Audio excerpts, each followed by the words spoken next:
Hello there. Good morning and welcome Sunrise Daily. I'm Neota Igwe. Good morning and welcome. I'm Kayla Megwa. And I'm Ayo Makinde. Good morning. It's a Thursday morning. Today's date is September 5. I don't know. How did you do it when you were in primary school, Kayla? I'm Ayo Makinde, by the way. Good morning and welcome. Kayla, how did you do it when you were in primary school? Is it dates now we're talking about? Well, let's leave the dates and go to this skyline all the way from please.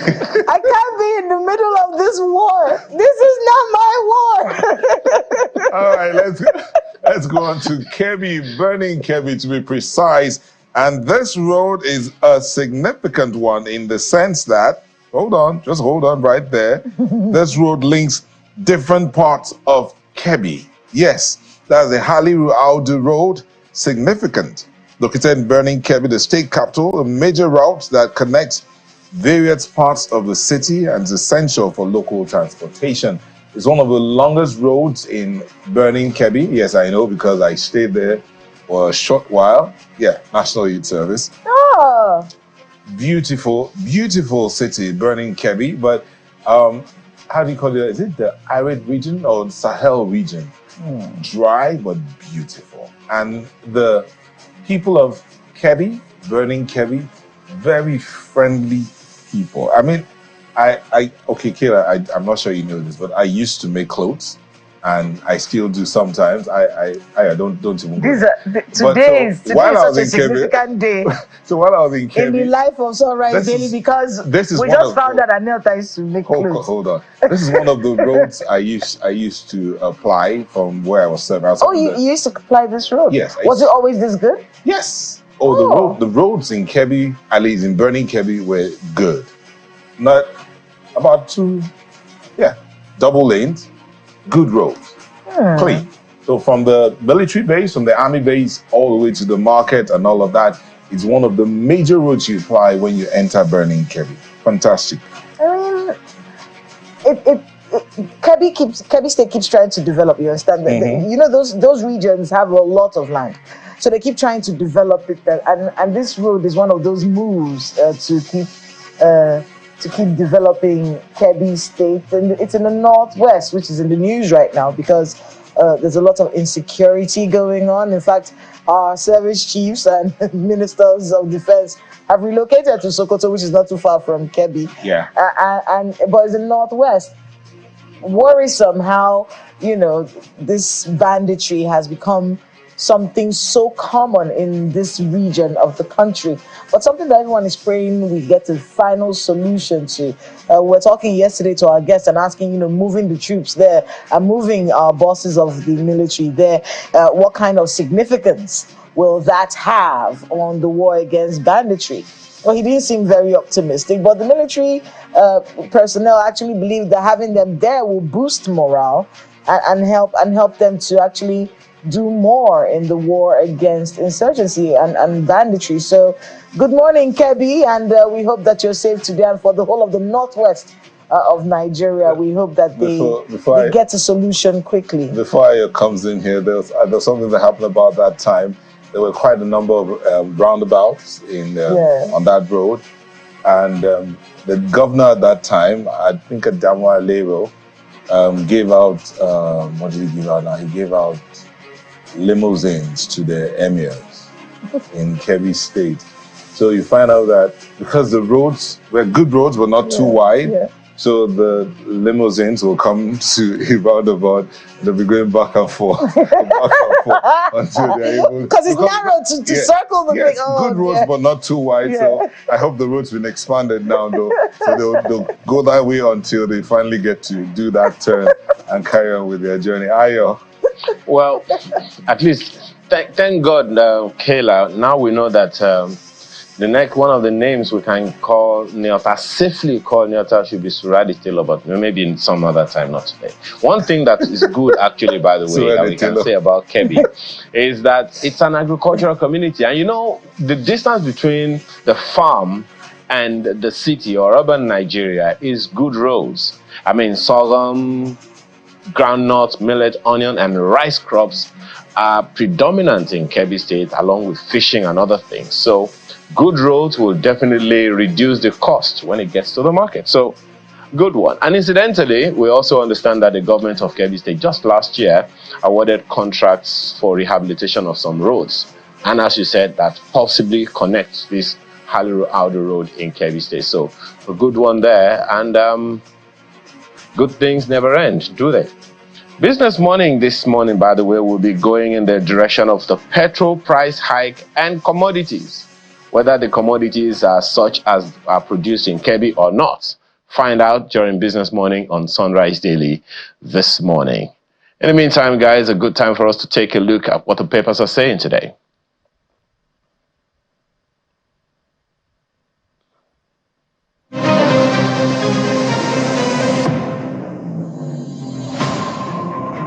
Fuel scarcity, fuel price hike, both are in the news this morning. Let's begin with the Guardian newspaper. Outrageous high cost of petrol scarcity push businesses to brink. That story is on page 6 of the paper today. The Nigerian News Direct has fuel price hike, MAN, LCCI, slam NNPC, forecast inflation surge as Nati decries Port Harcourt refinery delay. That story has its details on page 6 of the paper this morning. The Nigerian Tribune, NBA, Nasima, LCCI, MAN, PDP folds petrol price hike. Stories on page 3. This is a brutal assault on Nigerians, according to PDP. Hike may impact manufacturing, force SMEs to shut down, cause further job losses. MAN, LCCI, won. NBA calls for immediate reconsideration. Details on page 3 of the paper this morning. Look at the front page of the Daily Times. Fuel price hike brutal. Assault on Nigerians. That's from PDP. Says Tinubu APC have lost relevance in governance. Petrol price increase will worsen poverty among Nigerian workers. That's from TUC. NLC accuses presidential aide of amnesia. Falsehood. Maintains position on petrol price. The angle of the Daily Trust newspaper today is petrol price hike. Transport fares surge 50% nationwide. Commuters express worry. Protest breaks out in Delta. Inflation may rise further. That's from the MAN, Afenifere, PDP demand reversal of increase. TUC asks government to rescind decision. Tinubu didn't bargain fuel price for minimum wage. Presidency tells NLC. Details of that story are on page 4 of Daily Trust today. The front page of New Telegraph, LCCI Labour. New fuel pump price will bring severe hardship on Nigerians. Look at the riders. Job losses, firms shut down, surge in inflation loom. FG to NLC. President never negotiated minimum wage with fuel price. Tinubu pushing Nigerians to the wall. That's from PDP. NLC says denial of president's offer amusing. Story on the inside pages this morning. Vanguard newspaper. Petrol price hike. Nasima, LCCI, NECA worry over jobs, economy. And look at the riders. Hiking price fails to improve supply. Clear queues. Nasima, OPS worry over impact on businesses, citizens. Job losses, others loom. That's from LCCI Asbon. Hike will worsen poverty. That's from NECA. ActionAid worries over pump price hike. Goods, services to cost more. That's from CTA. Higher inflation on the way. That's from Edan. Find the details on page 5 of the Vanguard newspaper this morning. The Nigerian Observer has its take on the same story. Nasima OPS raised concern over petrol price hike. Warn of impact on businesses, households. The details on the front page continue on the inside pages. Business Day, crude oil pricing toughen NNPC's pass to Dangote petrol. Well, that's a different twist, isn't it? But look at the details on the front page. It continues on the inside pages of the paper. The Blueprint has a totally different story. Flooding, submit inventory of destruction September 9. NEC orders states. Issues FCT deadline on state police. The details continue on the inside pages. that the front page of the Daily Independent has creation of state police. NEC revs up process, gives full states September 9 to submit report to adopt comprehensive report on Monday.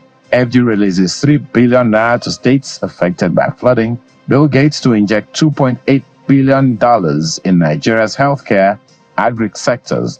That story has its details on page 29.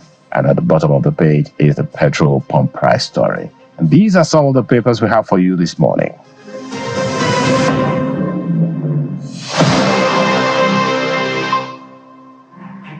Well, quite a lot is happening in the country. It's a steaming hot polity right now, with threats all over the place. Threats of strike actions, threats of, problems. Just that looming feeling like something is about to happen.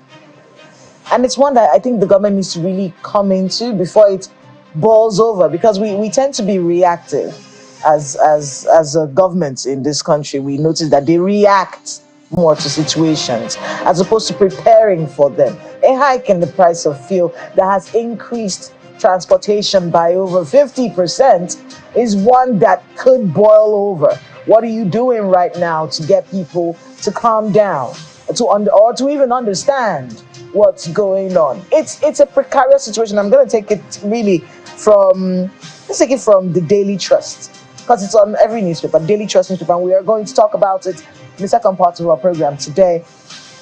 Transport fares surge by 50% nationwide. From the Daily Trust newspaper, commuters express worry. Protests break out in Delta. Inflation may rise further, according to the Manufacturers Association of Nigeria. Afenifere and PDP demand reversal of the increase. TUC is asking the government to rescind the decision. Tinubu didn't bargain fuel price for minimum wage. The presidency is telling NLC. So much is happening here. But I think it's important that as we look at this story and as we try to grapple with the situation we find ourselves in this country, let's understand that the Nigerian is breaking down. It's important that we state that. We keep calling ourselves the most resilient people on the planet. We're the happiest people on the planet. That's not necessarily a compliment.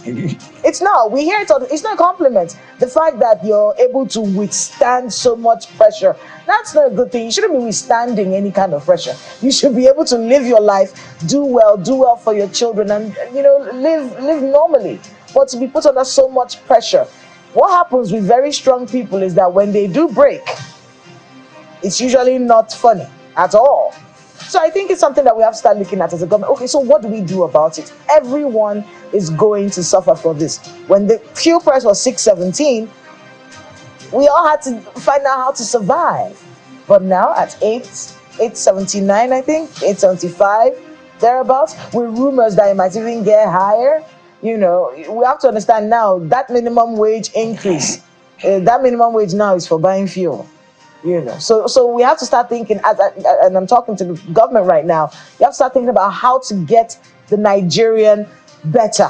How do we not experience an explosion or anger? We're seeing the National Association of Nigerian Students saying that they're going to go on strike. The NLC says they're going on strike as well. They're asking for this to be rescinded. Can it be done? Is there an explanation you can give to the Nigerian people? Is this something that can't be helped? What's happening? The silence is pretty disturbing, and I think for many Nigerians, myself included, we would like to hear from our government as to how we're supposed to navigate this. Our pay is not commensurate to this. The civil servant that is earning 70,000, is he going to use his entire minimum wage to buy a tank of fuel? So it's something that the government needs to start talking to us about. Let's hear more from the government. It's the federal government. I'm talking about NNPCL or whoever. I'm talking about the government itself. What are your plans for the Nigerian people right now? It's not when they say they want to come out for a protest, you now start to engage. No, what are you doing right now to get the Nigerian to where they can handle this situation? That's where I'm taking it from this morning from the Daily Trust. You talked about the person who's earning a minimum wage of 70,000 using it to buy fuel. Yeah. The man or woman who's earning 70,000 naira is not expected to own a vehicle. So that person is expected to use the public transport. But it's going to go into transport. The cost of that has gone up by over 50% already, even before this whole thing started, the cost of that had gone up. But so I was scribbling something here. Economic woes, security woes, living woes. So the Nigerian, the residents of this country, at whatever level you want to look at it, Kayla, whether rich or the poor, they are battling all of this. Because even the ones who are earning in millions will tell you that to go to the market, it's now more expensive than ever before. So if those who are earning in millions can be complaining, you can imagine what that person on minimum wage will be talking about. What do we need to do? Do we need a communication from the government? Question is, what kind of communication is it? Are you talking at the people or talking to the people? Are you identifying? You said you need to hear from the government. Government in Nigeria have not had the privilege, yes, I use that word carefully, have not had the privilege of identifying with the people. And talking to them. No, they identify at the people or over the people, but the leadership needs to identify with the people. And we're not talking about some, I understand. No, that's not what we're asking for. It is saying, there are things that can be done. There are things that can be done. But see, all the papers have the same stories about the issues at hand. But you see, for me, I wanted to pick out two stories. The Nation newspaper talks about, above the nameplate, Abure clashes with OTOB over setting up of interim executive council. That's a party issue. And I had spoken to a party, one of the political party's leaders, who had said the issue with leadership in Nigeria is a product of the running of the political parties, where the moment you have won an election, you are now the leader of your party. So the party can't talk to you, can't tell you, this is what we had in mind when we came out seeking for election. This is our vision, these are our plan, these are what we want to be able to be remembered for. The individual who has won that office now rides as the leader of the party and tends to want to determine what goes on around him. No longer reporting. So the party that's supposed to hold the individual accountable is put to the back burner. And the citizens who are supposed to hold the elected official accountable, if the party can't hold them accountable, is it the citizens that hold them accountable? Ayo.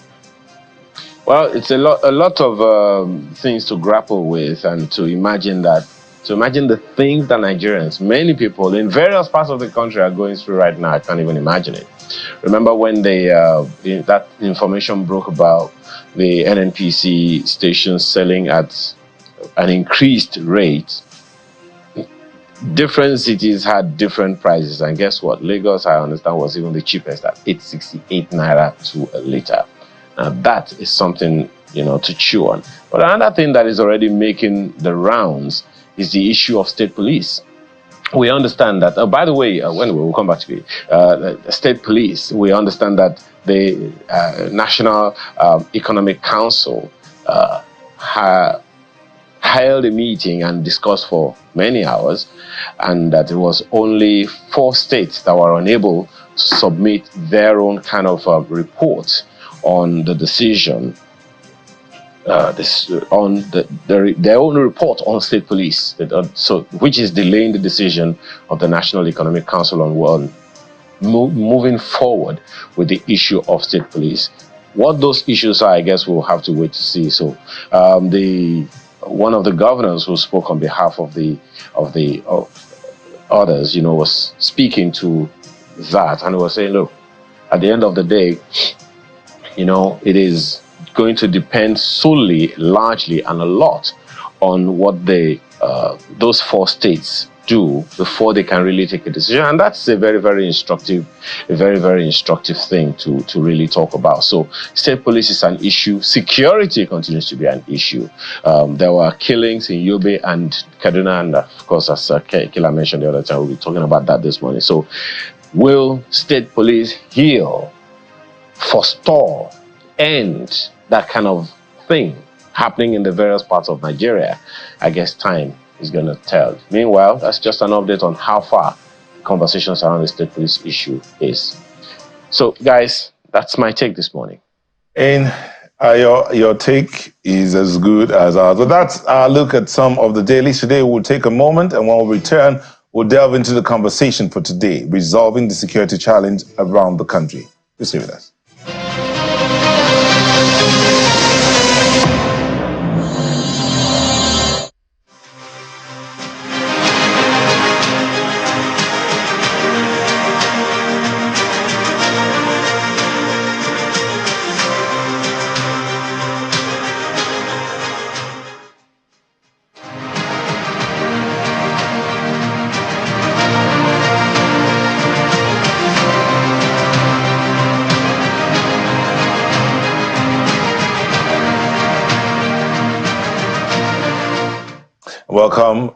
Welcome back. And that's where we're starting from the security perspective, how to resolve the security situation across the country, tackling insecurity. And we have joining us virtually a former operative of the DSS, Dr. Seyi Adetayo, who's a publisher, Eon's Intelligence, and Regional Vice President, AC's International West and Central African Region. Thank you for joining us, Dr. Adetayo. Yeah, good morning. Also joining us is Alfred Ononugbo, who's a forensic investigator and criminal intelligence specialist, CEO of Bell Protocol and Security. Okay, also joining us virtually as well. I guess all our guests are virtual. We have Captain Bish Johnson, a retired United States Army captain and a security consultant. Thank you for joining us. Thank you for having me. All right, let's start off with you, Dr. Adetayo. We'll begin from the economic perspective here. I mean, you heard us talking about the situation. The security situation is there. The challenge is there across the country, in whichever capacity or level you want to look at it. But now we hear of fuel prices going up, adding economic pressure to the security pressure that seems to be. But if you can give us an overview of your perspective of this whole situation. Well, as it is today, we all know that when we have persistent insecurity, definitely is going to affect many aspects of the our national life, including the economy. And I wasn't surprised when at some point in time that we had acute food shortage and leading to high prices of food. And this has a lot to do, apart from every other factors, the inability of the farmers to be able to go to farm to plant their crops and also to access the farms to harvest, and also ability to be able to move those crops down to where they will be sold. And we shouldn't also forget the fact that several villagers had to leave their villages to come to town because they could no longer stay there. So when food costs are affected, those other areas of our economic life will also be affected because everybody will have to jack up prices to be able to meet their capacity to be able to buy food. And also the high cost of petrol. We also know that this also affects several other aspects of our national life.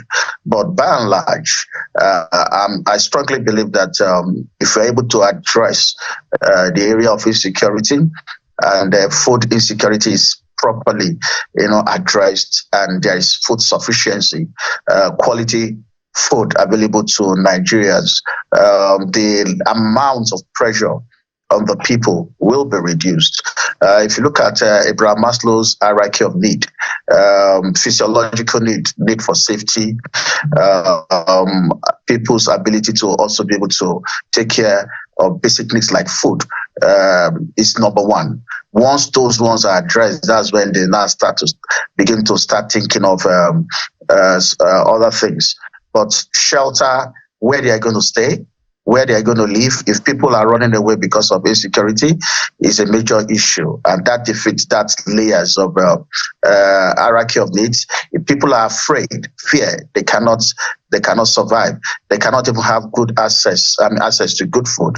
Those are major issues, and moment those issues are largely addressed, which a major focus or more focus on insecurity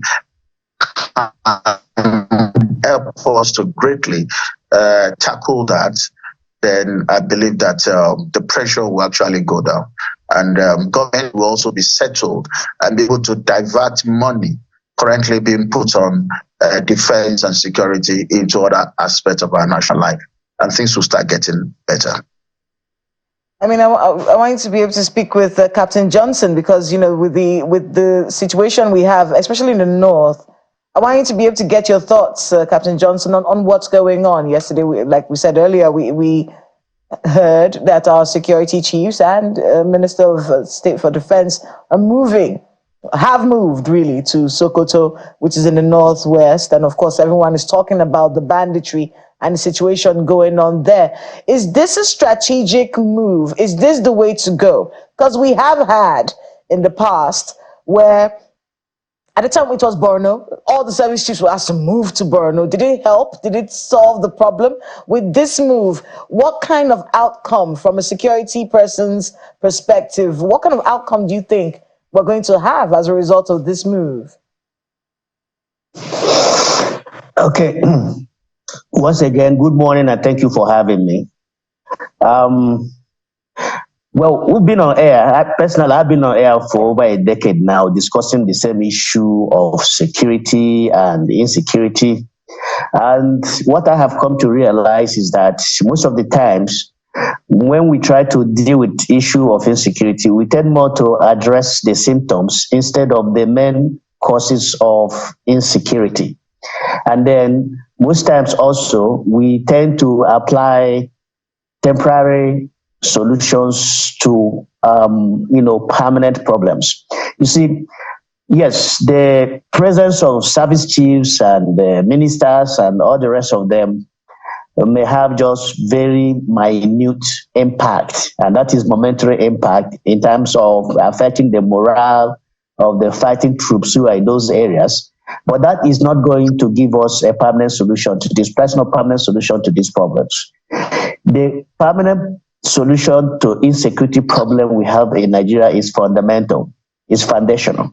And until we go and address those foundational and fundamental issues, we will continue to go in circles as we have been doing in the last decade. Now, in your newspaper review section, you guys talked about the issue of, state policing.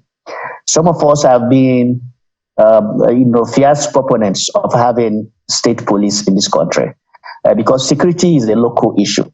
It's very difficult to deal with, insecurity situation in every part of this country. From Abuja, we have to decentralize policing and allow local people to deal with their own unique and peculiar security situation. I understand some of the challenges in a country like Nigeria, some of the issues that have been raised in allowing state governors and states to have their own police. But some of those issues, if you lay them side by side to the advantages of having state policing and even local policing, you will see that the advantages of having state policing and local policing will far outweigh some of those challenges that they're talking about. And those challenges they're talking about are not insurmountable. We can put measures in place at the federal level to checkmate some of those challenges that they are talking about.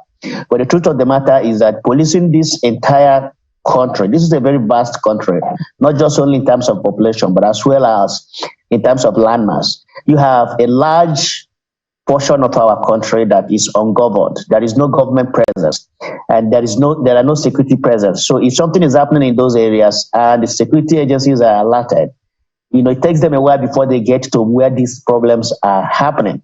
And these are areas that they are supposed to have presence permanently. But because the resources are limited, the federal government alone can't fund security in Nigeria.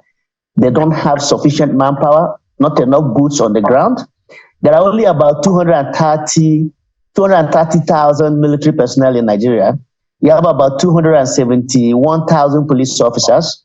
If civil defense is roughly about 55,000, immigration roughly about 30,000. If you add up all these agencies, you discover that there are less than 1 million. And all of them are not foot soldiers or policemen that are out there in the street, trying to prevent crimes. They are involved in one different kind of duty or the other, that takes them away from the field. So we have to go back to the fundamental. And the fundamental is the structure of our security architecture, to rebuild our security architecture in such a way that they have maximum local presence all across the country. And then one other aspect is that we also have to look at the issue of local government autonomy.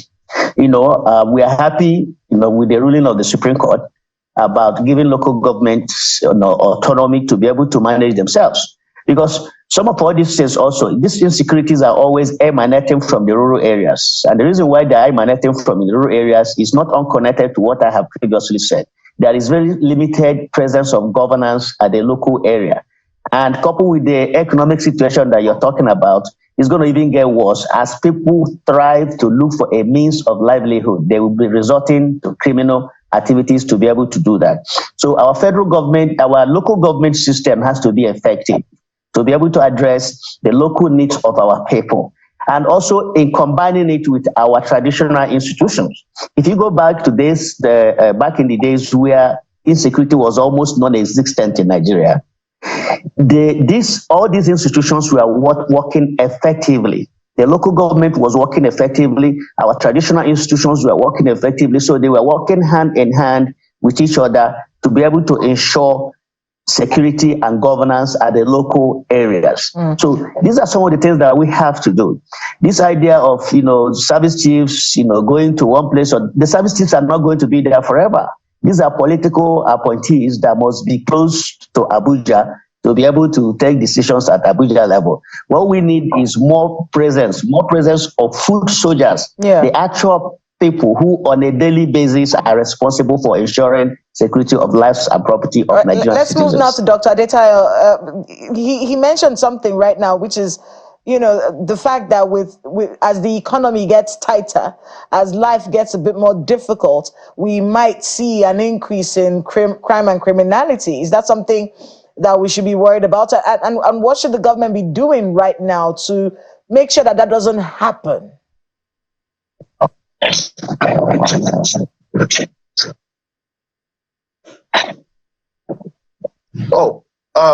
that for me? It was Dr. Adetayo. We're trying to get him, but I'm hearing that our audio with him is a little poor. So maybe, Captain, if you can weigh in on that while we try to get him back. Okay, I'm here. Okay, yes. Okay, welcome back. So, did you get the question? Okay. Yeah, you are asking about my submission in respect to the effect of the economy on insecurity. Yes. Am I correct? Yes. Yeah. Oh, definitely. And it is not rocket science. Even in our various homes, when children are unable to eat, they will be forced outside to go and beg. And those who cannot beg will result into trying to steal. So in order for them to be able to eat, like I said, it's a basic need. Is germane to existence, and people will go to any length for them to be able to eat. Need I also speak on the issue around relocations of the service ship? I think it is very, very important. I read somewhere yesterday when somebody was querying why should they be sent there. And let me make this very, very clear. Yes, they are political appointees. They are responsible for policies. They are responsible for a whole lot of approvals. When these people are right in Abuja, they have a lot of visitors, with those who are seeking for contracts, those who are there to greet them as friends, and this deny them the ability or prevent them the chance to be able to address basic issues that are lying there on their table. Asking them to go to where things are happening will prevent them from all these social activities, all these merry-go-rounds, greetings from friends, administrative issues around contracts, issues around it helps them to be able to focus. When they are there in Sokoto, as they are there right now, they are closer to the troops. All those issues that the troops have been trying to pass to Abuja that might take some days. Now you see that the needs will be tackled within minutes, not hours, not days. and their focus right there would be, let us solve this thing so that we can go back to our normal lives. These are not combatant people. And for you to bring them into the theater, it means that you've taken a whole lot of comfort, a whole lot of the normalcy in their life away from them. And you are bringing them to where the only things they hear are the cries of the families of those that have been killed, the political actors in that state, locking around them, telling them on the knees, all those information. People want to pass information, strategic information, and they are looking for who to connect them to the service chiefs or the ministers. We'll see them right there. The kings, the emirs are there. They don't need to book appointment to see them. If they are right there in Sokoto, they will sit with them on daily basis, sit with the waziris, with the district heads in those communities, and be able to address it. There is no strategic policy or decisions that is better than what the president has directed at this moment. And we need to understand that Nigeria is a peculiar environment, and we need to understand how things work in this country. If you don't get people to where they will get things done, a whole lot of politics, a whole lot of shenanigans will be mixed up with it, and decisions, actions will take a lot of time before they're actually taken. Yeah, well, Dr. Data, you know what I really want to, I hear your submission. I want to be able to get from you what you think the government should be doing right now, because as Captain noted, and many people have noted, this tightened noose around the neck of the Nigerian at this point in time could basically result in more crime and criminality, an increase in crime and criminality as life gets tougher. And as a government, what do you think they should be doing right now so that situation doesn't come and then we all start to react to it? I think this is a catch-22 situation. Either way, things are going to look a little bit bad as it is. And I remember at the beginning of this administration, it was made clear to Nigerians that things are going to be a little bit tough because, one, our dependence on petroleum is likely imported petroleum products into the country. Is really, really affecting us, and that brings us to the issue around subsidy. Now, whether subsidy is removed or subsidy is not removed, there's going to be a whole lot of issues. We've seen fuel scarcity. What fuel scarcity means right now is that the cost of moving goods from the farms, even those that have been harvested, now is going to go up. And by the time it gets to market, the cost price, if you look at the value chain, the prices are going to go up. What that also means is that the numbers of vehicles that will be available in terms of availability of petrol to move goods will also be impacted. It also means that even the people who are supposed to buy the goods, when the goods get to the market, are going to be reduced, because families that can stock their homes with 50,000 every month may not be able to spend 50,000 again, probably 30,000 this time around. So that difference is going to affect the seller.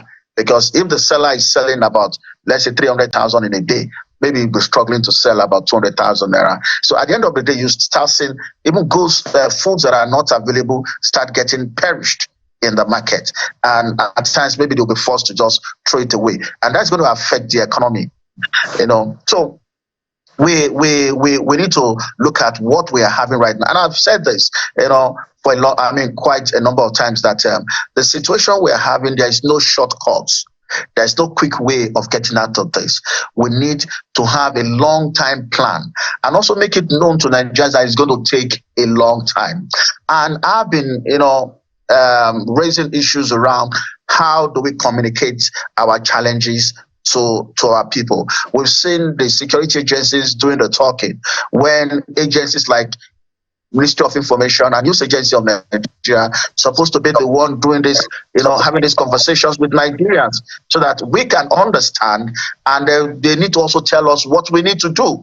This aspects, of communication between the people and the government is actually missing, and we need to get that back, because there are lots of things, even things that governments are introducing that Nigerians are supposed to benefit or know how to benefit them. My apologies, Dr. Lito. Perhaps the challenge is even that of trust. Whether or not that trust quotient is there is another thing altogether, because on the one hand, there is the information on the other hand, is whether or not people believe that information, because almost every time such security breakdowns occur, we hear comments from government at various levels, federal and state, and various other people, including opposition parties, also have a thing or two to say. But Captain Johnson, I'd like to stick with the way Neota began this conversation, talking about the economy. And we have spaded, the issues. One of the things that so many people have said is responsible for insecurity in our country is poverty. Now, on the Channels TV website, our lead story right now is petrol price hike will worsen workers' poverty, says TUC. Now, in terms of this insecurity, of course, once people are, unable to eat, people are poor, the needs of people is going to drive them to do things that they shouldn't be doing. So here we are now looking at poverty in the face in the light of this petrol price hike, which naturally reverberates across various other parts and aspects of our lives. Now, do you think this insecurity we're talking about could have been avoided? Because I have heard the police say from time to time that most of the crime committed in our country, they're what they call economic crimes. Could this have been avoided? Could we have nipped this in the bud in the past few days, weeks, months, or years? What can we do now? Okay. I thank you very much for that question. But before I go straight to your question, I want to address one issue. You see, the presence of the service chiefs in Sokoto is ornamental, it's not functional. It's only symbolic and it's temporary. We're talking about solving our security situation problems permanently so that we won't be talking about all this insecurity every time. The service chiefs are never going to be in Sokoto forever. And that is why you have layers of change of personnel and manpower and capacity. There are brigade commanders. There are, those are the battalion levels. There are those at the company levels, at the platoon levels. There are tactical officers. And the same thing applies to the police. There are zonal AIDs, police commissioners, divisional police officers. All of these people are capacity that are supposed to be utilized in dealing with the problem. As the service chiefs are in Sokoto, other parts of the country are breaking loose. They're supposed to be in a centralized command where they're having, a general overview of what is happening in the entire country. And so they can't be in Sokoto forever. At some point, they will have to come back to Abuja, and they will not leave the issue of, taking care of insecurity in these areas to the manpower that they have deployed to those areas. So that being said, let me come to your question. You see, economy and insecurity are intrinsically connected, right? And that is not to say that you don't have insecurity in the richest countries in the world. You do have insecurity also, but minimum, because you can't achieve absolute security in any society. What you can achieve is a relative security, which is security that is sufficient for people to be able to go about their normal daily lives without causing or adversely affecting the economy of that country so bad. So security and economy are connected. They are very, very related. The economic insecurity you're talking about is something that we could have achieved, but it's not a matter of, past 1 month or past 1 year or past 2 years. It's something that we ought to have laid the foundation long time ago, maybe a decade ago, or even more than a decade ago. In my opening comment, I stated that the structures and the foundation of our security architecture is flawed, is fundamentally flawed, because security is a local issue. It's something that the people have to deal with by themselves. So the centralization of our security architecture does not give that flexibility and adaptability for people at the local levels to respond to that specific and the unique security situations. And that is where we are getting it wrong.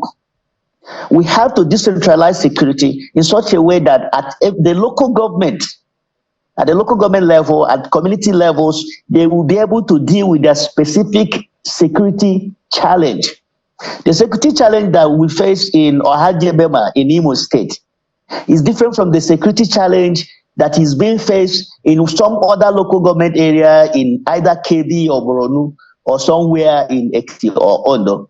And that is why we have to decentralize security to the local level. And the way of doing it is by ensuring that we have that flexibility in terms of security architecture. And I have also said something about our traditional institutions. When we were younger and when the traditional institutions have not been balkanized and bastardized and weakened, we barely have the level of insecurity we have in Nigeria right now because the traditional rulers and traditional institutions were very fully involved in the security of their various kingdoms. There is nobody who will identify a stranger in a community better than that community. But those religious leaders are still there. My apologies for butting in, Captain Johnson. Those religious leaders are still there. In fact, to the best of my knowledge, every local government in the country, all 774 listed in the Constitution, have their own security councils. They still have those security councils. I don't know how efficacious they are, but in those security councils are traditional rulers. We understand that DSS officials from, the federal government are also part of it. The DPO in that local government is also part of it. So I find it, I'm abashed about the fact that we hear about these things only after the fact. And let me even take that to, Dr. Adetayo, because let me just real quick, let me just address this issue that you just pointed out right now. You see, all of the things that you said are still there, but they're still there in principle. Local government areas are not being funded. The governors have hijacked the local government administrations and hijacked their funding. And so security will cost money. And all of these security agencies that we have are not being adequately. Sometimes, Captain Johnson, sometimes the first step in this insecurity issue. So the resources, just a second. Sometimes the first step is not even about money. The first step is seeing something and saying something. There's a village. Just a second. In a particular community in this country, there is a signpost there. Remember the son of whom you are. And in that community, once you get in there and they see you as a stranger, someone just accosts you and calls you, whose child are you? In that community, if you can't name the name of your father or the house or locality from which you come, they know you are a security threat. So those people are still there and those systems are still there. Seeing something and saying something doesn't have to cost money, does it? Okay, well, let me go to Dr. Adetayo on this particular matter. Dr. Adetayo, you from time to time have to dish out, intelligence information just for people to be aware. But that is one thing. On the other hand, is this conversation that I'm having with Captain Johnson. What's your take? Okay, so I appreciate the position of Captain Johnson on most of these issues, but you see, some of these things are very organic. And if you've not worked at that level of the Nigerian society, you may not be able to understand some of the things that are happening at the grassroots level. And Ayo, you are very much right. You're on point about, all these committees at the local government level.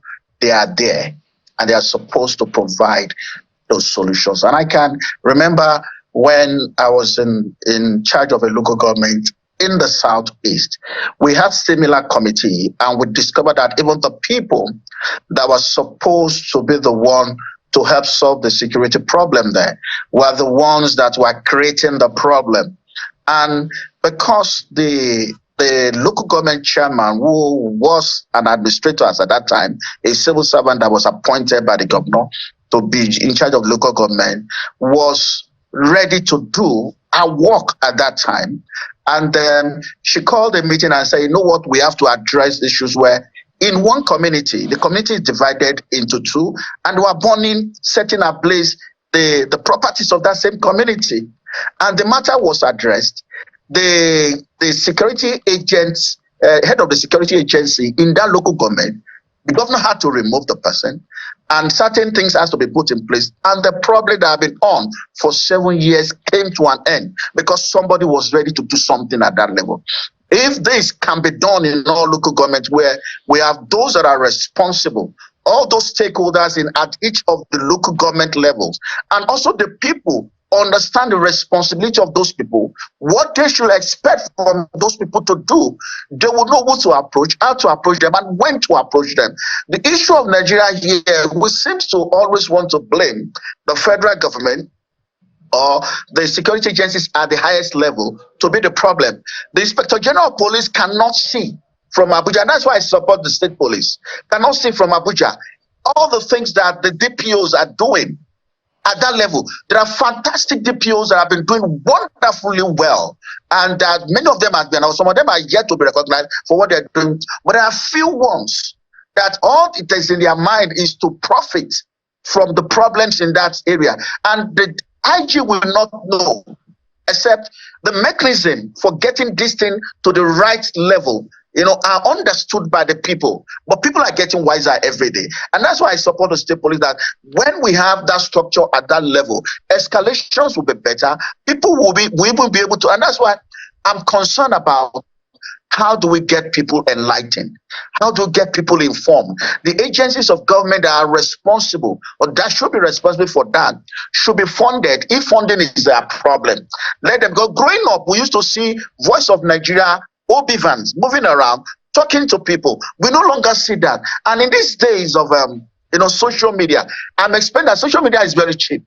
That any government agencies can take advantage of, dishing out public advocacy, messages that people will understand that when you are going through this is how we only see that when it comes to health issues. That we see from Ministry of Health trying to provide health information. Outside that, we don't see any others. And these are very germane. Coming back to the way Nigeria works is different from other countries. It's different. Approvals to get things done follows chains of approvals. Chains of command. You see people, we've been seeing complaints coming from the theater before. I think it has greatly reduced, where they will complain for lack of this, lack of that. If you are complaining right now is that lack of this, the person who is supposed to deploy it is right there at the theater. Mr. Man, go and lead at the front.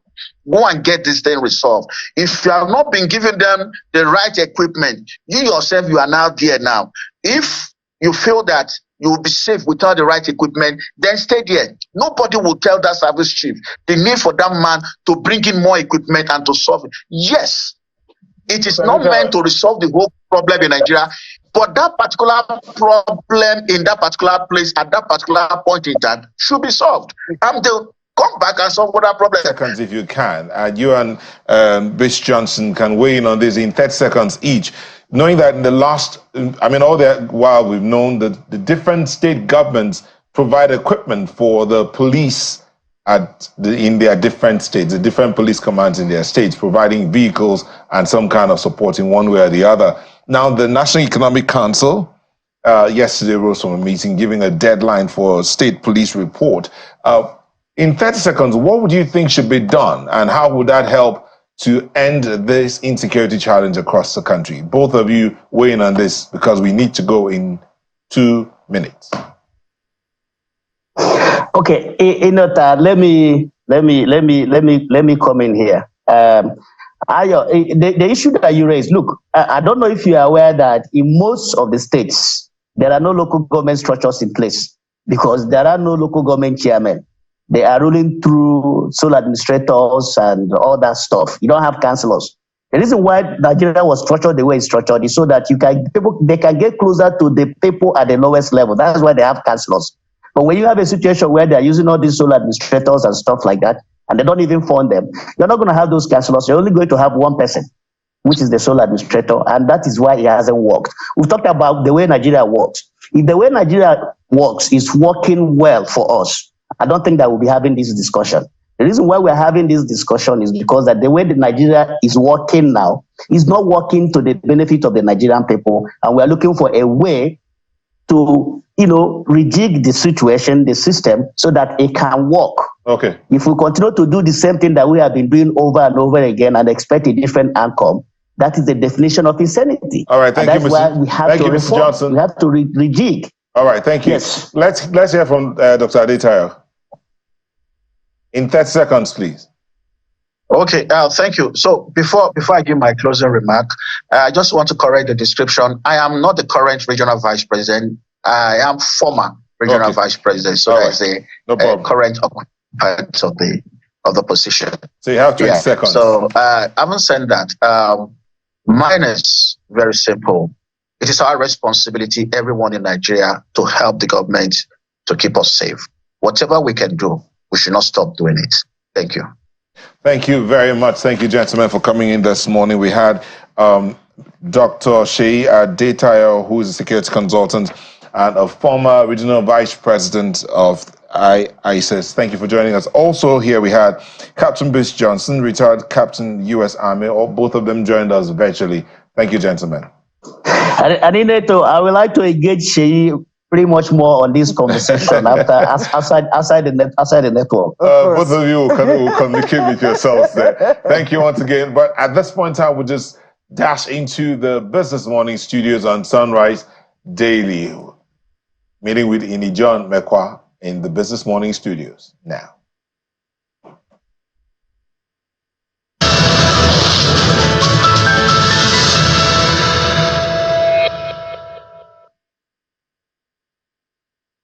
Thank you so much, Nyota. Good morning, everyone. Welcome to Business Morning on Sunrise Daily, where we do just about 30 minutes of business before we head back to the Sunrise Daily studio. We're starting today with what's happened in the currency market in Nigeria at the close of trade on Wednesday. We see that NAFEX rate depreciated. On NAFEX, there was a 5.41 naira drop on the naira to close at 1,606 naira 33 kobo, opened at 1,600 naira 92 kobo. While on NAFEM, it was 0.90% drop right there to close at 1,625 naira 88 kobo. Now, there are fears now. We've seen 2 consecutive drops this week. There are fears that we hope we do not see 1,700 on the naira, hoping that we'll still be hovering around the 1,500 and 1,600, which has been our levels for a couple of weeks now. But yesterday's drop right there, especially on NAFEM, 0.90% drop, is actually a source of worry. Now, Nigerian businesses recorded their very first expansion for the first time in 13 consecutive months, and this is according to the August Purchasing Managers Index, that's the PMI, released by the Central Bank of Nigeria. Look at what it looks like now for August. And I mean, let's give a little bit of applause to the Central Bank of Nigeria. I mean, today is just the 5th day in the new month, and then we see the PMI for the previous month. So impressive, and we hope this continues. Now, we see for the composite PMI, we see it's a 50.2 points versus what we had in July. So we see an improvement there, and that the Purchasing Managers Index increased from 49.7 to 50.2. Services sector, just a little bit of difference right there, a bit of gain. 50.3, that's what it was in July, but now 50.7. Industry, also slightly, but still below 50 because gain begins after 50 points. So we see 49.2 in August from 48.3. So an improvement, but still below 50. Agric is back up, and we know that the central bank believes that the agriculture sector should be a major driver. If you remember the business survey that they did for the next 3 to 6 months, agriculture sector should be a major driver of the growth that we expect. So we see positive movement for agric from 49.7 to 50.7. Output for the managers is 50.3 to 50.8. So also a bit of improvement, about 0.5 points right there. For new orders increased. I mean, this is a big increase when you look at it, because it went from 48.8 to 50.5. That's for new orders. Employment almost unchanged. Delivery time dropped actually 50.8 in July, but for August is at 50 points. So that dropped, but this is the PMI, the Purchasing Managers Index, one of those data that measures activities in the real sector and expectations. That's what we have for the month of August. Improvement in a lot of the indices. Now go global. Global air cargo demand jumped by 13.6% in July compared to the same period in 2023. And this marks the 8th consecutive month of double-digit growth. And that's according to latest data by International Air Transport Association, that's IATA. African Airlines saw a 6.2% increase in air cargo demand, the lowest among all regions and their lowest for 2024. Despite this, global capacity grew 8.3%, mainly because of a 12.8% rise in international belly capacity. IATA's Director General Willie Walsh points out that air cargo is benefiting from strong global trade, booming e-commerce, and challenges in maritime shipping has made people to look the way of air. He therefore expects demand to remain strong as the peak season approaches. Let's go to the oil space now. Oil was attempting to hold its line in early trade on Thursday after an overnight sell-off as players grapple with weak demand alongside a possible delay to more supply entering the market next month. And what that has done to price is an increase right there. So we saw that yesterday about this time. We had Brent at about $73. So there was a huge drop and then a 0.12% gain to $72.79 a barrel. WTI off the United States is up even more than that, 0.17%. But landing at $69.32 a barrel. Of course, we do know both benchmark, they lost about $1 each at the close of Wednesday's trade and just recovered this early hours of today. That's in early trade. But OPEC Plus is still discussing its oil output increase as scheduled to start in October. And we know what that would do is to reduce prices because it's bringing in more supply into the market. Last week, the OPEC Plus countries led by Russia set to proceed with a 180,000 barrels per day output hike in October, part of the plan to gradually unwind its most recent cuts of 2.2 million. We're still in the oil space now. Crude Oil Refinery Owners Association of Nigeria, Koran, has extended its heartfelt congratulations to Mr. Aliko Dangote and his team as Dangote Refinery on the achievement of commencing the production of premium motor spirit PMS, that's petrol. The group said that this significant milestone is not only a testament to dedication and hard work of Dangote Refinery, but also reflects the collective resolve of Koran to contribute meaningfully to the economic development and well-being of Nigeria. The commencement of production of PMS is a significant leap forward in Nigeria's pursuit of self-sufficiency in petroleum products, refining, as well as development of associated industries. It is a clear demonstration, they say, of immense value that Koran members bring to the table by setting new standards of excellence in the industry. Dangote Refinery has not only showcased what is possible when vision, innovation, and commitment align, but it's also reinforced Nigeria's position on the global energy space. Well, let's stay there, talking about production of PMS by Dangote as well as the hike in petrol price and see how we can merge both and maximize products from Dangote. There's some news going on that, the petrol from Dangote will be going directly to NNPCL alone.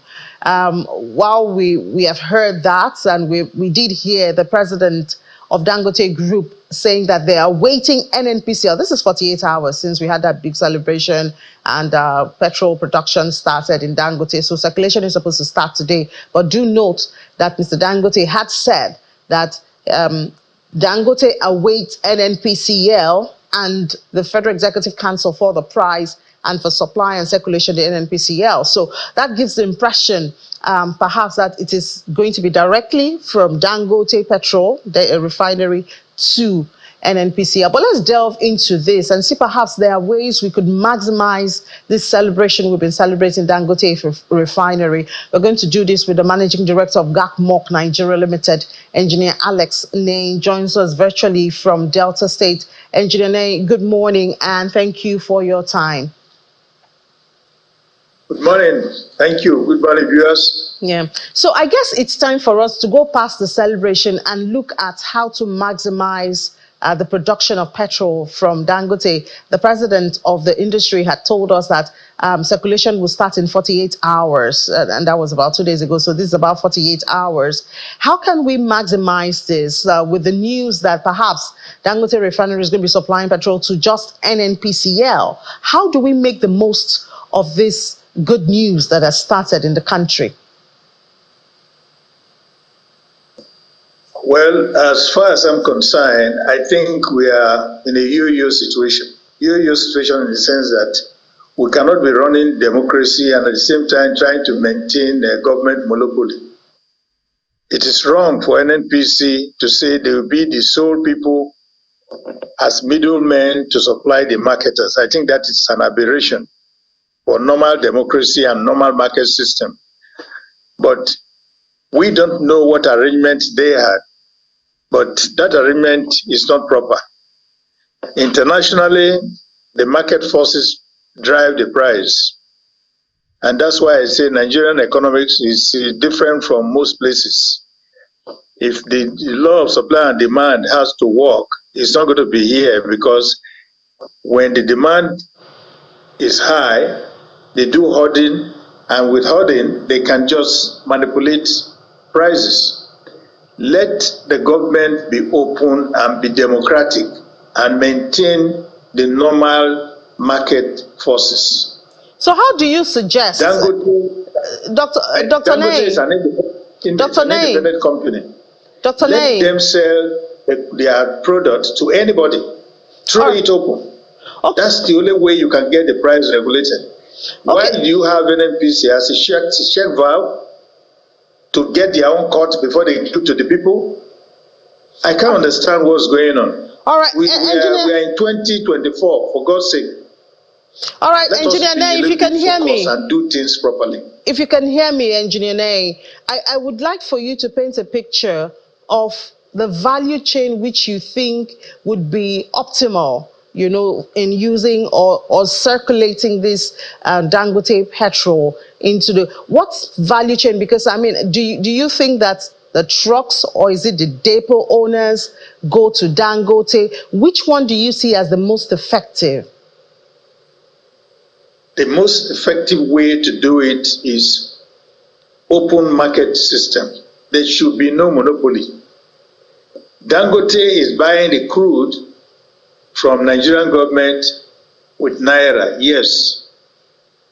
Even if it's with Naira, the price will still be competitive. Let Dangote sell the product to everybody, no middleman, because middlemen generally create additional bottleneck, one. Number two, they must have something to gain. That thing they want to gain will be passed on to the consumers. So anybody who wants to buy, go straight to Dangote. Any of the marketers, go straight to Dangote and buy. If NNPC want to be a competitor, let them go to Dangote and buy. Then compete with the marketers. Don't create a check valve situation. I'm so disappointed, because if NNPC last year declared that they made profit and now they are saying they are broke, something is wrong. For God's sake, let us do things properly. Then we get the desired results. When we start mangling things up, covering up and doing all kinds of things, we can't get a headway. This country belongs to all of us. We all have a responsibility to ensure that things are properly done. Okay, so what do you think should be the role of NNPC in this? Change should be Dangote is producing PMS. The marketers or off-takers should have access to take directly from Dangote to their depot. All right. And sell. When that happens, there's going to be competition. Somebody, maybe both of us go to a place and we buy, let's say, 400 naira per liter. If I decide to sell mine 410 and make a profit of 10 naira per liter, and I sell several millions of liters, if I have money to lift, you that is selling at 600, by the time I finish my volume, I'm going back to get more volume. You are still there. Let the place be open. Dangote, refined, PMS, marketers should go there and get it. No intermediary, no bottleneck. NNPC should go and fix themselves. All right, Engineer Alex. Use the people. All right, thank you so much, Engineer Alex. Your message is obviously well communicated. Engineer Alex Ney is the Managing Director of GACMOC Nigeria Limited. Thank you for your views. So the other issue on the front burner, obviously, is with all of this, with increase in the price of transport or energy, we can expect that, of course, will be the burden will be borne by consumers, and it also affects food. That's the next thing we'll be discussing. But first of all, let's tell you about how LCCI, the Lagos Chamber of Commerce and Industry, how they held their Agric Symposium, and some passionate speeches came out from there. I can go on and on about exports. And how can we produce beans and our goods are being burnt? And then you pay for them to destroy those things that you export that has fleas and flies in them. It's not free. Export is not easy. That's why. So when our sunk costs, if I already spend all the money that I should be using to run a business, trying to chase a minister, trying to get power cut, trying to get approval, before I now start running the business, and then somebody is sitting here and is borrowing me money at 4.8% a month, and they say they are doing me a favor, the business is already dead on arrival. And I'm competing in the same market with a country where the government gives them money at 3% per annum, 1.5% per annum. Then we as a country take our sovereign guarantee and go and borrow that money at 1 to 2% per annum and come and unlend. MPR now has gone up to what? 20-something percent. 27%. How much are the banks going to unlend to us? There you have it. Some of the realities that players in the value chain, agriculture value, and indeed the real sector have to face that's speaking from the heart and from first-hand experience, some of the challenges, right? We'll bring you the full report subsequently, especially you can watch at 11 a.m. We'll have the full report for you, as well as at 1 p.m. during Business Incorporated. We're going to talk about how all of this is actually affecting the price of commodities, but that'll be in a bit after this break. Just stay with us.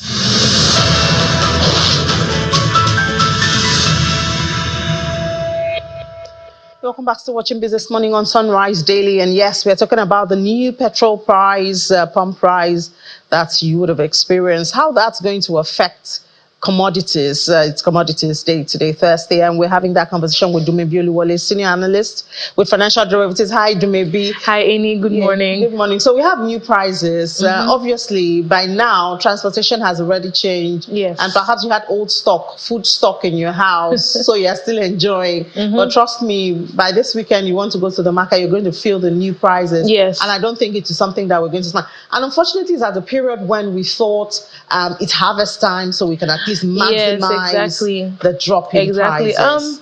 I mean, one thing that we try to look at is the immediate shock of this, and we do realize that actually a lot of transporters have actually been paying fuel price at higher than what it is currently.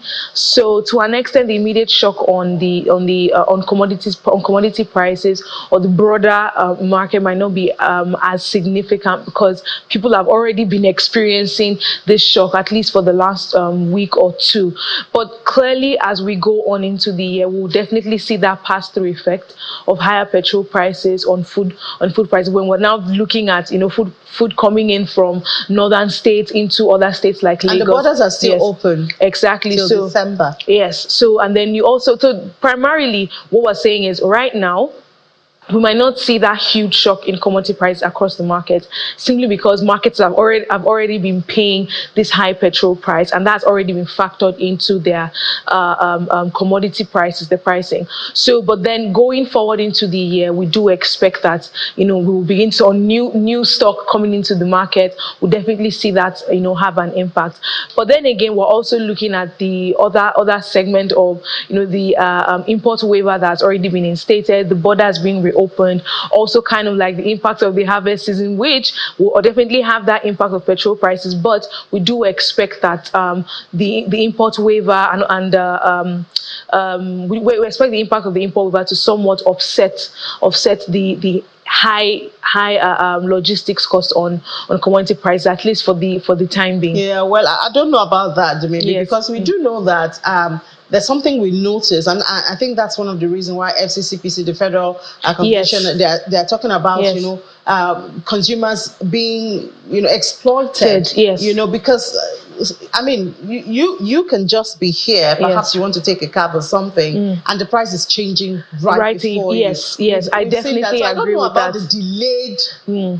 So when I say the delayed reflection, it doesn't mean the prices might not change. But what I'm saying is people are already purchasing commodities at very high prices already. For instance, think of a transporter that probably brought in their goods. After the truck obviously would use diesel, getting diesel at about 1,000 naira per liter already, then brings it into Lagos. The small car owner that will take the product, take the commodities from maybe a beggar to a Sura market or an Oyinbo market, or even a nearby market, would probably have to have purchased, petrol at the black market rate, so maybe 950 or even 1,100. So primarily that product, when it finally gets to the wholesaler or the retailer, the impact of the transportation cost is already factored into that price. So when you go to the market today, you're already buying commodities worth, that is already capturing the increased price of the commodity. So the NNPC is just announcing it.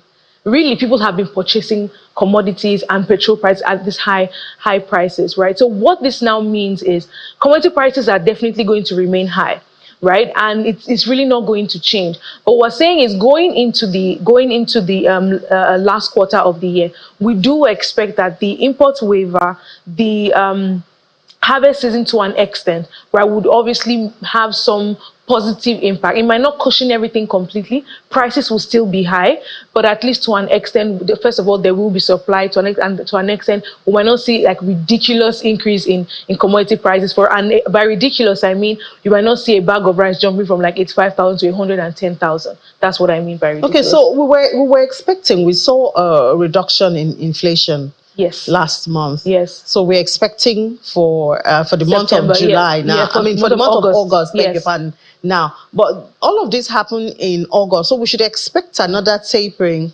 in August. Or what do you see?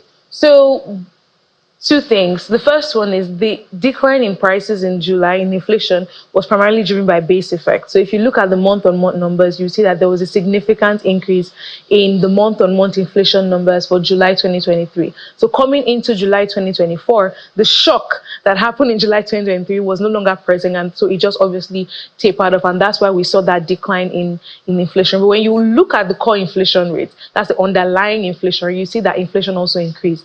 Then you also look at the 12-month average for the headline inflation, food inflation, core inflation. You also see that inflation actually increased across board. Now, what does that just tell us? It tells us basically that inflationary pressures are still very much potent. So even if we might expect a slight disinflationary trend because of base effects, it doesn't change the fact that underlying inflation is still very much potent, and the factors driving inflation are still very high. From high logistics costs like we're seeing now, petrol prices, diesel prices, then you also factor in the exchange rate, because when you even look at the fact that even though they're going to be getting, there's the import waiver, let's not forget that they're still bringing these goods in, right? And to an extent, still costs something. And the naira is still, yeah. Exactly. And a very good way to kind of imagine how this import waiver will kind of work is with the retail Dutch auction that happened. So you see that there was a price floor basically at around 1,400, I think 75 naira to $1. That's kind of how you can expect the import waiver to work. So businesses will still definitely feel some pinch from the exchange rate, but might just not be as detrimental as buying commodities by using like the parallel rate thereabout. But as for inflation rate, in for the August inflation rate numbers, we still expect a marginal disinflationary trend, and that's because again you have to consider the period that the NBS captures does its survey, and that happens within the first 2 to 3 weeks of the month. That happens in the first 2 to 3 weeks of the month. So when we didn't see all of this shock August numbers are not. Yeah, so the August numbers will definitely not reflect all of this that is happening at the beginning of September. Yeah, okay, so it's the September numbers. The September numbers September numbers will obviously capture this. Yeah, because this is our first week in September, and we're seeing all of this. Now, let's put those things into numbers and see the price. I mean, average price of Gary, you see it dropped. Yes, just marginally. Yeah, marginal. But rice, flour, and these are the products or the commodities that are even supposed to be enjoying that the import waiver. Suspension. So I wonder why. Remember, there's going to be a lag effect, right? So when you purchase your goods, they don't come in immediately, and there's a whole process that's definitely going to be involved with the import waiver. Remember, they have to apply to get it and all of that. So by the time they eventually start getting those inventory, right, we might see that price decline happen. So this is primarily just reflecting old stock. And I remember I did mention to you that we're already seeing the impact of the high petroleum, prices on high petrol prices reflecting commodity price, and this is just basically what we're seeing logistics and transport. Yes, obviously affects all of this. And then we also see pepper. Yes, pepper had tomatoes is on change. Yes, but we did enjoy, or we are still enjoying. Yes, we're still enjoying pepper and tomatoes to an extent. Yeah, yes. and the tomatoes that we're seeing now are really nice ones. That's a woman talking, right? Yes, and then plantain also is back so the harvest planting season actually is one of the reasons why we're seeing plantains actually seeing the prices up. So it's back to planting season now for plantain. Not necessarily. So we're going to start seeing it come back out, but I'm saying that before now, because the planting season is towards the end of this third quarter, going into the harvest season rather. Yeah, I was harvest season is going towards the end of the third quarter into the fourth quarter for plantains. So we're going to start seeing the price of plantain actually start reducing pretty soon. Okay, so let's keep our fingers crossed. Yes. If you're a plantain lover, this is the time. But I mean, we do hope that by the time we get this, maybe next week or so, we'll see the sipping. Yes, we can start drawing some parallels. Between the import waiver and because by next week we should have at least about 2 weeks, or even up to a month worth of lag period to be able to factor in the impact of the import waiver. Because it kicked in August 14th. Baby, what do you see this Christmas? Last Christmas wasn't so good. I mean, this Christmas. We're in the ember month, so start thinking about. I mean, I think the usual thing is still going to happen, where we'll see, high demand to an extent, people preparing for the festive period. We're going to see businesses stocking up for that period, and I do see businesses trying to take advantage of this import waiver, at least for that period. We'll also see on-trade segment of businesses still kick up, and by on-trade segment I mean like the clubs, festivals. We're going to obviously see all of that, but the prices of all of those things, ticket prices of this are definitely going to be they're going to be higher. So basically things are still going to happen to an extent the way we've seen it before, but obviously that squeeze in consumption will definitely tell on how people prioritize their expenses for the end. A miracle can still happen. I mean, we're looking forward to it. All right, maybe thank you so much for your time this morning. All right, let's take another break now, and then when we come back, we'll do a bit of the market before we head back to the Sunrise Daily Studio. Concluding moments on Business Morning on Sunrise Daily. We see the market yesterday, that's on Wednesday, closed in the red. The first time this week. Profit taking on O&O expected and actually did happen. So once again, O&O moved the market, but this time we moved to the red zone. So we see that it dropped 0.35% for the all share, 96,573.48 points, while equities cap, that's the market cap, at the worth of the market, lost 193 billion naira and closed at 55.453 trillion naira. We see the volume, the value, and deals all in the red. at the close of trade yesterday. Banking was down. Fugaz had more profit taking, so it was down 0.89%. Consumer goods also down. It was a red market yesterday, but I can tell you that a major driver there was O&O and dropped that counter 0.66%. The big guys did this also. We'll give you intraday numbers as well as other conversations, very important conversations on the economy. That'll be at 1 p.m. Business Incorporated. I'll be here with Aniti Edit. Now let's head back to the Sunrise Daily Studio.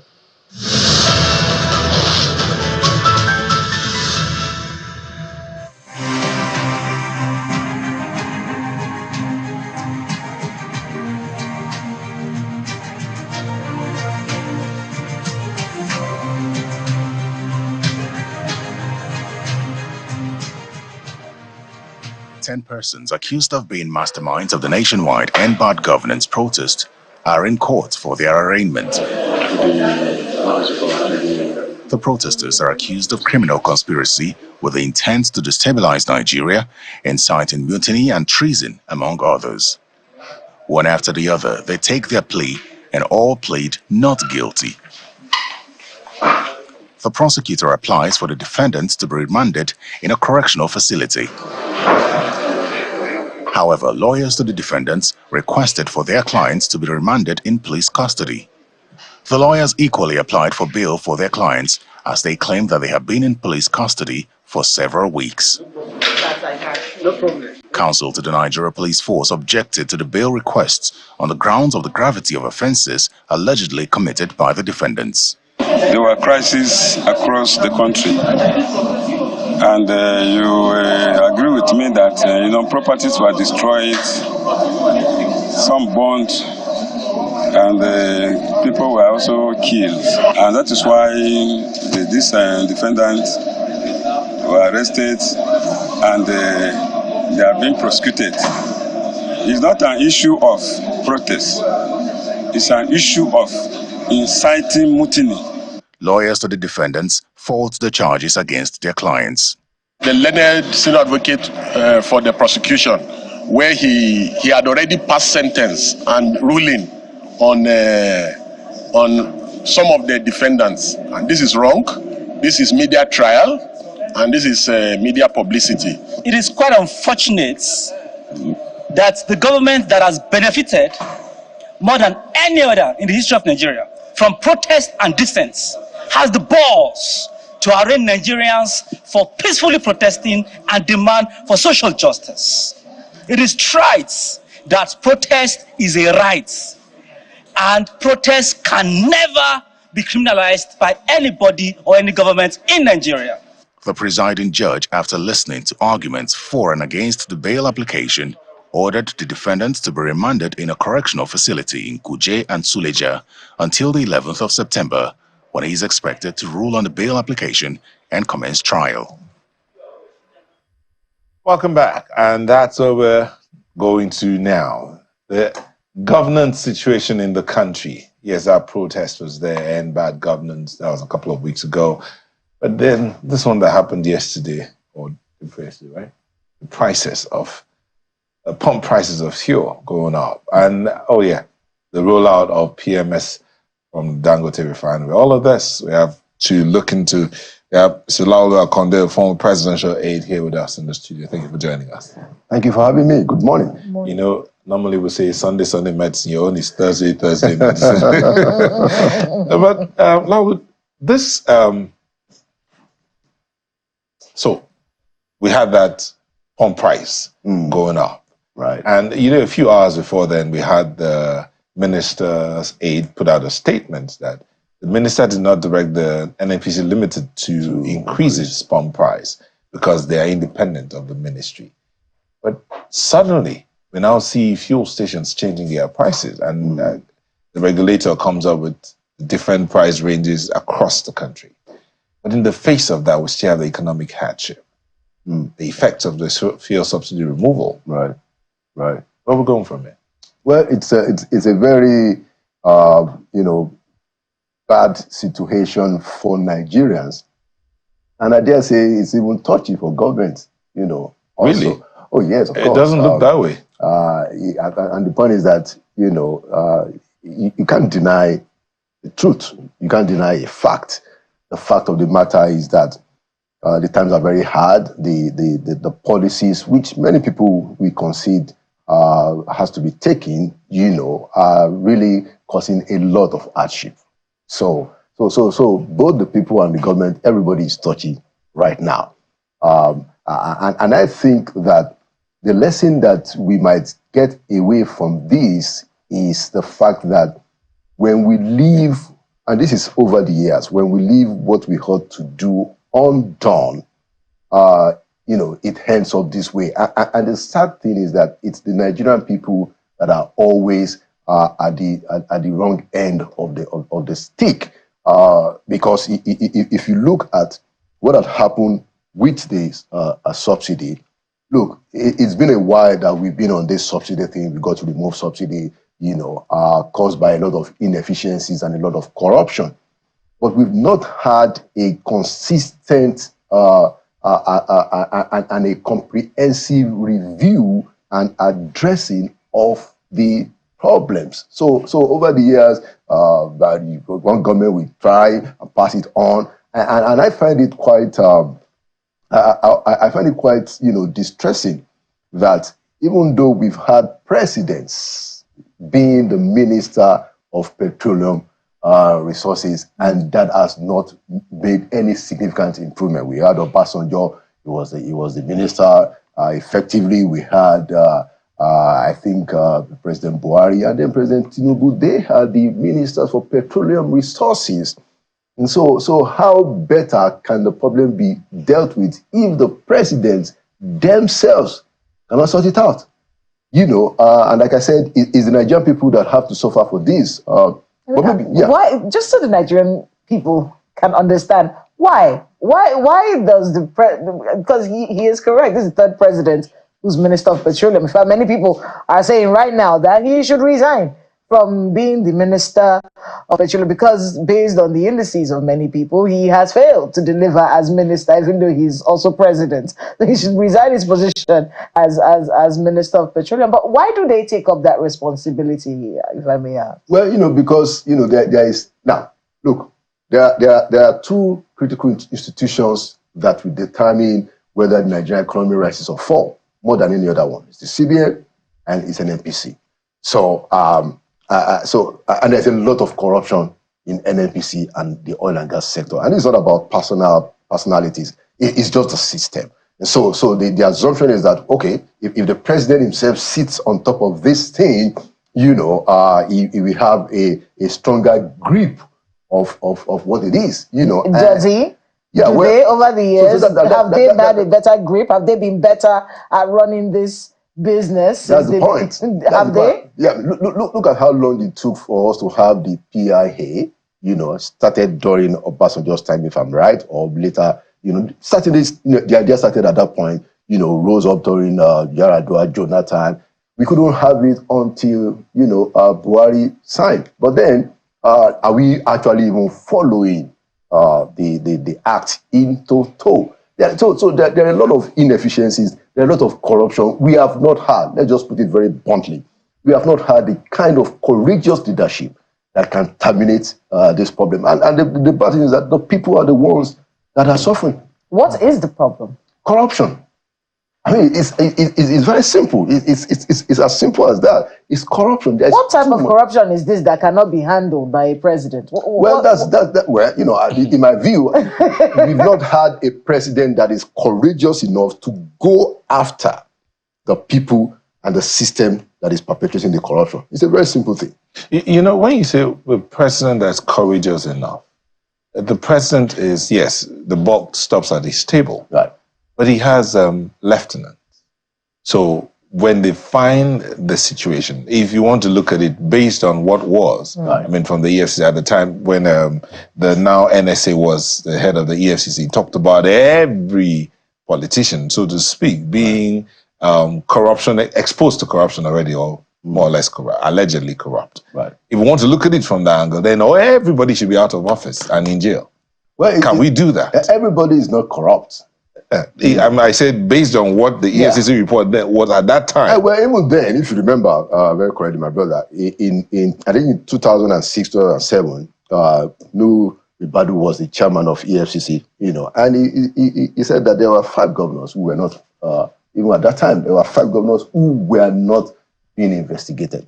We always find honest people. There's no doubt about that. There are honest people in Nigeria. I have worked with. I actually think there are more honest people than corrupt. Absolutely. So how is it that we don't have this? For instance, now we're having this protesters. I mean, the Constitution gives the right to Nigerians to protest. Right. But we have them being tried for whatever reason. And you heard the lawyers talk about the fact that this is a media trial and all of that. So we have people saying, end bad governance, end corruption, and then we see the courts prosecuting this one. And then some will say, the problem is not just the fact that we don't have, as you said, we don't have a leader who will say enough is enough. We also have institutions that are not willing to bail the cat. Right. The judiciary, the legislature, the executive. Right. At what point do we see all of these institutions coming together to see an end to things? It will be at the point when the critical mass of Nigerians say no more. And that doesn't happen, even among the elites. You have to get to a critical point where the elites will say that, look, we can't go below this level. I think we're getting close to there, but we are still not there. And that is what, one finds very depressing, that, look, what will it take, for instance, for us to have political leaders who will say, look, our job is to represent the people. Our job is to make things easier for the people. And once we put ourselves out to do it, we have to confront the challenges boldly. I was talking about corruption. Look at the level of oil theft that is going on in this country. Can you just imagine? Look, the regulators themselves, the regulatory agency in this country said that we have to depend on the IOCs, the folks that lift the oil. They are the ones that tell us, I say, oh yeah, this is the amount of oil that we lift. And then, you find out that recently one of the IOCs left, and then somebody else takes the asset, and then boom, the production goes on. So we are left at the mercy of some of these people, and we are not doing what we ought to do. How come we don't have measurement in the oil flow stations to tell us that, okay, this is the amount of oil, and everybody can see it transparently? You have all the agencies there, but then we are still dealing with oil theft. Very critical. These are the problems, in terms of corruption.